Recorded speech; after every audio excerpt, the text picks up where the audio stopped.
Inilabas ng itim na panther ang mga pangil nito at kinagat ang bata, ngunit upang iligtas ang kanyang buhay. Dahil sa ilalim ay may higanteng sawa.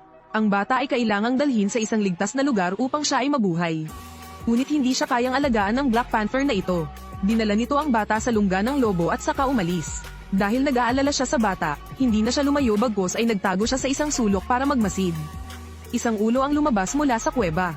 Natuklasan ng isang lobo ang bata. Pagtingin sa dagwang katawan ng bata, nag-aalala ang maliit na lobo. Ngunit ang ibang mga kapatid ay hindi ganoon. Nagpakita silang mabangis, at nakaamoy din ng dugo ang mga lobo na nasa hustong gulang. Natuklasan ng inang lobo na ito ay isang sanggol kaya binawi niya ang kanyang mga pangil. Hindi maintindihan ng mga lobo, bakit lumitaw ang mga tao dito. Dinilaan ng inang lobo ang dugo sa kanyang katawan para kumpirmahin na hindi nasugatan ang bata. Agad nitong nakilala na ang dugong ito ay nagmula sa mga magulang ng bata. Ang kanyang maamo at hindi nakakapinsalang hitsura ay naawa din sa kanya ng inang lobo. At ang bata ay hindi natatakot dito, kaya gusto niyang ampunin ang taong ito. Ngunit kailangan ito ng pahintulot ng Alpha Wolf. Isang pulong ang ginanap, nang marinig nila na gustong ampunin ng inang lobo ang bata, akala ng lahat ay biro ito. Dahil sa kanilang perception, ang mga tao ay mga mapanganib na nilalang. Habang nag-aalangan ng Alpha Wolf, lumitaw ang Black Panther. Ay dala itong isang USA. Gusto niyang humingi ng tulong para sa bata. Ngunit nasa Alpha Wolf pa rin ang desisyon. Habang malalim ang iniisip ng Alpha Wolf, may dumating na bisita. Tumalabas, ito ay ang tigre ng kagubatan. Ang kanang paa nito ay nasugatan ng isang tao. Kaya ang Alpha Wolf ay maaaring nasa tuktok. Ito ay may sama ng loob sa kapwa-tao at lobo. Dumating ang tigre na may layuning hanapin ang bata dahil pinatay nito ang kanyang mga magulang. Ngunit iniwan nito ang maliit na nilalang na ito. Ang batang lalaki ay iniligtas ng itim na panther at dinala sa mga lobo. Akila, sigurado ka bang gusto mo akong hamanin? Nang makita ang sobrang yabang ni Kan, hindi na nakatiis si Akila. Pinalaki nito ang bata at inutusan ng buong kawan na maging handa sa labanan. Sa pagtingin sa grupo ng mga lobo na sumusulong, kasama ang Brown Bear at Black Panther, alam ni Kan na hindi siya mananalo. Umuungal ito at nanumpa isang araw na babalik ito upang kainin ang bata at pagkatapos ay umalis. Direktang inatake ni Kan ang posisyon ni Akila. Kaya pinakilos ng Alpha Wolf ang kanyang lakas para protektahan ang batang ito. Sa ilalim ng proteksyon ni Akila. Pagkatapos ang batang lalaki ay lamaking ligtas. Si Bagheera ang iyong guro. Ito ay nagtuturo sa kanya ng mga kasanayan sa pangangaso ngunit pati na rin ang mga batas ng kagubatan. Kapag nahuli mo ang iyong biktima, tumingin sa mga mata ng kalaban. Hindi maiiwang mag-isa ang kaluluwa nito. Bukod dito, mayroon din siyang isa pang guro, si Baloo. Ang Baloo ay lubhang mahirap. Mowgli, pwede ka bang mag-concentrate? Nakita ang isang alakdan na gumagapang sa kanyang mukha at nakataas ang kanyang buntot. Ngunit hindi pinapayagan ni Baloo na lumipat si Mowgli upang magsanay ng konsentrasyon at lakas ng loob. Si Baloo ay lubhang mahigpit, pero sa tuwing nakikita niyang umaalis si Mowgli, lagi siyang nakangiti ng may pagmamalaki. Kung tungkol sa estudyanteng ito, gusto ko ito. Ngunit dahil siya ay isang dayuhan, si Mowgli ay hindi nagustuhan ng mga lobo. Tanging ang kanyang mga magulang at nakatatandang kapatid na si Grey Wolf ang itinuturing siyang pamilya. Mayroon ding puting lobo tulad ni Mowgli. Dahil may albinism siya, lagi siyang binubuli. Ngunit hindi kailanman tatayo si Bot at lalaban. Pumasok ka na sa loob. Salamat. Hindi mo dapat hayaang gawin nila iyon. Nagbibiro lang kami. Bot, dapat umuwi ka na. Palem, ang pagkakaroon ni Bot bilang kanyang kaibigan, ang pagkabata ni Mowgli ay hindi masyadong malungkot. Palaging magkasamang naglalaro ang dalawa ng taguan. Nahuli. Wow, ang galing mo. Dalawang batang may malungkot na kaluluwa ang laging umaaliw sa isa't isa sa loob ng kagubatan. Naisip ni Mowgli na magiging napakapayapa. Pero nung lumalangoy siya, pagkatapos ay natuklasan si Kan, ang malupit na tigre. Inilagay nito ang bibig sa lawa at namula ang buong tubig. Nakapatay lang ito ng ilang buhay na bagay. Labis na natakot si Mowgli. Napakapit siya ng mahigpit sa mga ugat ng puno sa ilalim ng tubig para hindi lumutang. Napabuga siya ng agos ng mga bula ng hangin dahil sa sobrang tagal niyang pigil hininga. Naakit din ito si Kan. Kaya napatingin siya sa lawa. Ang hindi na makayanan ni Mowgli, umalis na si Kan. Tumakbo ng mabilis si Mowgli ngunit may malakas na dagandong sa likuran niya. Lumalabas, hinihintay pa rin siya ni Kan sa dilim. Hindi makita ni Mowgli ang daan sa oras. At nahulog siya sa bitag ng sangkatauhan. Isang malakas na hiyawan ang umalingaw-ngaw sa buong kagubatan. Narinig ito ng kalapit na Bagheera at sumugod sa direksyon na iyon. Buti na lang at maayos pa ang Team Mowgli at buti na lang nakaiwas sa mga death blows. Ngunit si Kan ay umaaligid pa rin sa itaas, kaya kahit na umakyat siya, hindi siya makaligtas. Nang si Mowgli ay nasa kawalan ng pag-asa, may tunog ng mabibigat na yabag na paparating. Umaba ang isang mahabang hose. Pumulupot ito sa katawan niya at binuhat siya. Natulala si Mowgli sa dambuhalang nilalang na ito. Ito pala ay si Hathi, ang Diyos na tagapag-alaga ng kagubatan. Ang Hathi ay natatakpan ng lumot at ang pangunahing katangian ng pagkakakilanlan ay ang sirang tusk nito. Nagulat siya. Umalis si Hathi nang walang hinihiling pa. At si Mowgli ay umakyat sa likod ni Bagheera upang ilayo siya. Pakiramdam ni Bagheera ay hindi na angkop ang gubat para sa Mowgli. Nais nitong ibalik ang bata sa sangkatauhan. Dahil ang mga tigre ay natatakot sa apoy at mga tao, ligtas na makakaligtas doon si Mowgli. Itinuring ni Mowgli ang kagubatan na kanyang tahanan, kaya hindi siya umalis. Nakipagdeal sa iyo si Bagheera. Kung nanalo ka sa kompetisyon ng lobo, hahayaan ka nilang manatili dito. Ang paligsahan na ito ay isang karera sa pagitan ng mga lobo at magkakaroon ng mga ngaso na humahadlang. Ang mananalo ay magiging alpha wolf. Hindi mo maihahambing sa mga lobo. Naiwan si Mowgli. Sa makatuwid, nakahanap si Mowgli ng isang paraan upang magsanay ng masigasig. Ginamit niya ang sarili niyang mga kamay. Si Baloo lang ang nakakaalam kung gaano siya kahirap. Sa wakas, dumating na ang araw ng kompetisyon.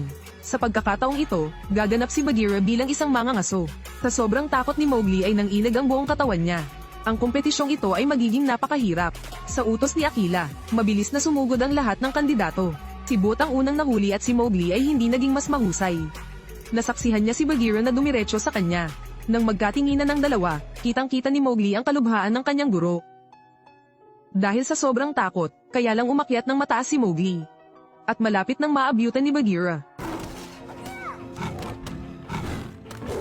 Sa kabutihang palad, salamat sa kanyang hitsura, nadulas siya sa puwang. At umindayog siya sa lubid sa kabila. Sa puntong ito, wala siyang pagpipilian kundi ang pumunta sa ibang paraan.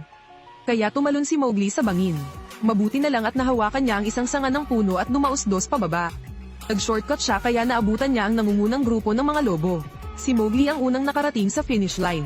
Hindi maitago ni Baloo ang kanyang ekspresyon. Habang tatawid na ang bata sa finish line, isang madilim na anino ang dumaan. Bumagsak si Mowgli bago ang linya.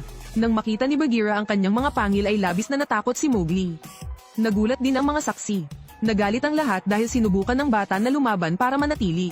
Maluhaluhang kausap ni Mowgli sina Baloo at Bagheera sa malapit na wala ring magawa. Pero dahil sa iyo, kailangan niyang gumanap sa kontrabida na ito. Natalo siya at kahit ang hukom na pumili kay Baloo ay hindi nakikialam. Lahat ng iyong pagsasanay, lahat ay walang kabuluhan. Sa wakas, umalis si Mowgli. Pero hindi niya alam na magkaaway pala ang dalawang guro dahil sa kanya. Alam ni Baloo na si Mowgli ay nagtrabaho ng husto. Ngunit may mga dahilan din si Bagheera sa paggawa nito. Si Mowgli ay nakaupo mag-isa sa tabi ng ilog. Dumating din si Boot para aliwin siya. Kahit na natalo siya sa unang pagkakataon, optimistic pa rin siya. Sa oras na ito, nakaramdam ng pagod si Mowgli. Magkakaparehas tayo, dahil espesyal ako at napaka-espesyal din. Hindi kami espesyal. Hindi mo ba naiintindihan? Lagi naman tayong iba sa kanila, mga weirdo tayo. Hindi ka rin espesyal. Sinabi lang yan ng mama mo para gaman ang pakiramdam mo. Kasi pinanganak kang weirdo. Itinuring din pala siya ng kaisa-isang malapit na kaibigan niyang weirdo. Palaging nakangiti si Boot kahit tinatanggihan siya ng kanyang mga kaedad. Pero nakakaiyak talaga. Tahimik na umalis si Boot. Nang mapagtanto ni Mowgli ang pagkakamali ng kanyang mga salita, wala na si Boot. Nagsisi siya sa mga sinabi niya. Hindi niya alam kung gaano nakakadurog ang susunod na reunion. Sa kasamaang palad, tinitingnan din ni Akela si Mowgli bilang kanyang sariling anak. Sa panahon ng pamamaril, hindi niya mahuli ang kanyang biktima ngunit nahulog din sa harap ng kanyang kawan. Ang sandaling ito ay umaakit sa buong kawan. Nang bumalik si Akela, natuklasan ng bagong angkan na nakuha na ni Khan ang kanilang teritoryo. Nagdala siya ng biktima upang udyukan ang mga lobo na maghimagsik. Nagkamali kasi si Akela. Dapat kang magbitiw para sa isang karapat-dapat. Namiss ni Akela ang kagat. Nabigo si Akela. Hindi na malaya ng mga batang lobo ang balak na hatiin at salakayin si Akela. Naroon si Mowgli, ngunit hindi niya maintindihan ang nangyari. Gusto niyang pigilan ang mga ito ngunit pinigilan siya ni Balong. Ito ang batas. Bagamat higit na kaya ni Akela na harapin ang mga batang lobong ito. Ngunit hindi nito napigilan. Napansin ni Mowgli si Khan sa gitna ng mga lobo. Napagtanto niya ang lahat kaya tumakbo siya pababa ng bundok.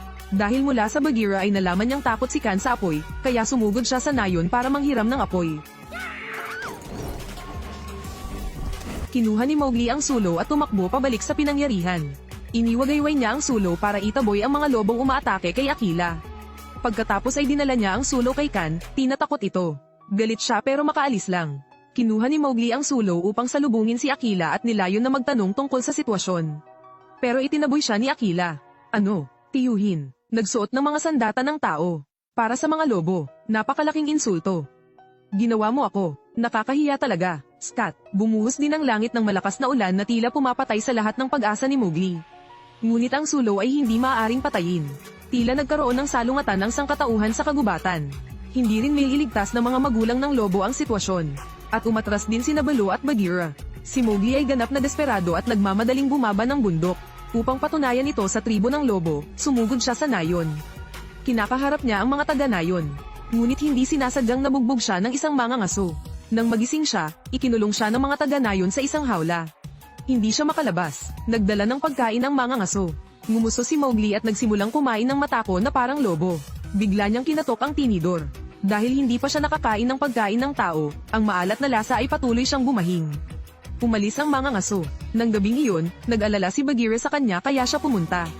Iniisip ni Mowgli na dumating si Bagheera upang iligtas siya, ngunit gusto niyang manatili siya sa nayon. Dahil ang kagubatan ay inookupahan ni Khan, kung siya ay bumalik, siya ay mamamatay lamang.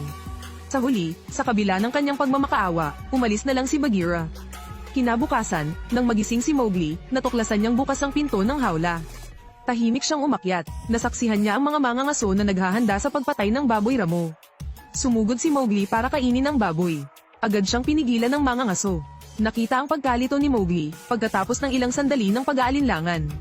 Pagkatapos ay ibinigay niya sa kanya ang kutsilyo at itinuro sa kanya ang mga hakbang sa paghiwa ng karne na parang tao. Mabilis siyang natuto at hiniwa ito at nasiyahan sa masarap. Kailangan luto. Pinaliguan ng isang babae si Mowgli at pinunasan ng putik sa kanyang mukha. Paglabas niya, naakit ang mga taga-nayon sa ligaw na kagandahang ito. Pinagmasdan niya ang lahat ng nasa paligid niya. Nakita ni Mowgli na maganda ang buhay dito. Napakabilis niyang isinama. Ang kanyang talento ay nagulat din sa mga mangangaso. At inampon siya bilang kanyang anak. Sanay na si Mowgli sa nayon. Minsan ay tinawag siya ng kanyang kapatid na si Grey Wolf. Upang sama-samang lumaban laban kay Khan ngunit tumanggap lamang ng pagtanggi. Dahil sa pag-abandonang ito, hindi nagpatawad si Mowgli. Ngayon, ang lugar na ito ang aking tahanan. Akala ko magtatagal ang kapayapaan at kaligayahan. Nagdaos ng pista ang mga taga-nayon at nalasing ang mangangaso pagkatapos ng kasiyahan. Pumasok si Mowgli sa kanyang silid. Natuklasan niya ang madilim na bahagi ng sangkatauhan. Saksihan niya ang mga specimen mula sa mga hayop, ngunit ulo ng USA at ahas. Bilang karagdagan, mayroong mga unggoy. Nagulat si Mowgli, at nadurog ang kanyang puso sa sumunod na nangyari. Dahil ito ay isang puting lobo ulo. Si Bot, ang matalik mong kaibigan. Sa oras na ito, buong pagmamalaking sinabi ng mangangaso sa kanyang ampon na anak. Na ito ang koleksyon na pinakanasiyahan niya. Dahil ang mga albino wolves ay napakabihirang. Tinanong pa niya kung maganda ba ito nang hindi man lang pinapansin si Mowgli. Tumulo ang luha sa kanyang mga mata at hinintay na umalis ang mangangaso. Ang paghihirap ay sumiklab sa katahimikan. Kung hindi siya nagsalita ng mga masasakit na salita noong araw na iyon, hindi aalis si Bot. Hindi ito naging specimen. Pero huli na, pinatay ni Mowgli ang kanyang matalik na kaibigan. Pumunta si Mowgli sa tabing ilog upang umupo buong gabi at napagtanto niya. Kung ikukumpara sa mga hayop, ang maskara ng pagkukunwari ng tao ay nakakatakot. Kaya bumalik siya sa kagubatan. Ngunit gusto niyang ipaghiganti si Bot. Inilabas ni Mowgli ang kanyang kutsilyo para palihim na atakihin si John. May peklat sa likod at iyon ang markang iniwan ni Khan. Nakaisip siya ng matapang na ideya. Natuklasan din niya ang Gering at napagtanto kung kanino iyon. Ninakaw ni Mowgli ang tusk at ibinalik ito sa may-ari nito, si Hati. Nakatanggap siya ng tulong mula kay Hati. Protektahan mo lang siya kay Khan at dadalhin niya ang mangangaso sa kanya. Pumunta si Mowgli kung saan kadalasang pinupuntahan ni Khan at sinigaw ang kanyang pangalan ng malakas. Umalingaw-ngaw na ngayon ang kanyang boses at lumitaw din si Khan. Nang makitang ipinagtanggol ni Mowgli ang kanyang sarili gamit ang isang kutsilyo, ngumiti si Khan ng mapanlait. Napaungol si Mowgli bilang udyat at agad na nagsilabasan ng grupo ng mga elepante sa pananambang. Sa puntong ito, napagtanto ng Khan na siya ay nalinlang ngunit huli na ang lahat. Napapaligiran ito ng mga elepante. Nakakita ng pagkakataon si Mowgli na saksakin ng kutsilyo si Khan. Tumalon siya sa likod nito at lumaban dito. Alam ni Khan na nabigla siya at tumakas, at narinig din ito ni John. Kinuha niya ang baril at itinutok kay Khan, ngunit kakagising niya lang mula sa pagkahilo. Binaril niya si Mowgli. Nang makitang nasugatan siya, bumalik si Khan para umatake. Nag-reload si John, muling nagpuntirya ngunit hindi napansin ang pagdating ni Hati. Nang sumugod si Khan, binaril ito ni John. Sumugod din si Hati at pinatay si John. Nang tumayo si Mowgli, napagtanto niyang sumugod si Akila para iligtas siya. Hinarang ni Akila ang bala na ipinutok ni John kay Khan. Sa pagkakataong ito ay dumating na rin sa pinangyarihan sina Baloo at Bagheera kaya agad na umalis si Khan. Pumunta si Mowgli kay Akila. Pero dahil sa sobrang tindi ng sugat ay naghihingalo na ito. Nakaramdam ng hiya si Akele sa kanyang ginawa, at umaasa na maakay ni Mowgli ang mga lobo. Nang makitang humihinga na si Akela, tumayo din si Mowgli. Napatingin siya sa mga taga-nayon sa likuran niya. Matatag niyang hinawakan ng kutsilyo at naglakad papunta sa kagubatan. Nadatnan niya si Kan na pagod din. Naghahanda si Mowgli na patayin si Kan ngunit gusto pa rin niyang lumaban. Itinutok ni Mowgli ang kutsilyo sa ulo ni Kan na nagtapos sa kanyang kalupitan. Sinunod niya ang utos ni Bagheera. Tumingin siya sa mga mata ni Kan hanggang sa unti-unting nawala ang kanyang kaluluwa. Noong araw na iyon, naging matanda na si Mowgli. Naging pinuno siya ng kagubatan. Ngunit walang nakakita sa kanyang masakit na ekspresyon. Marahil, ito ang presyo ng kapanahunan.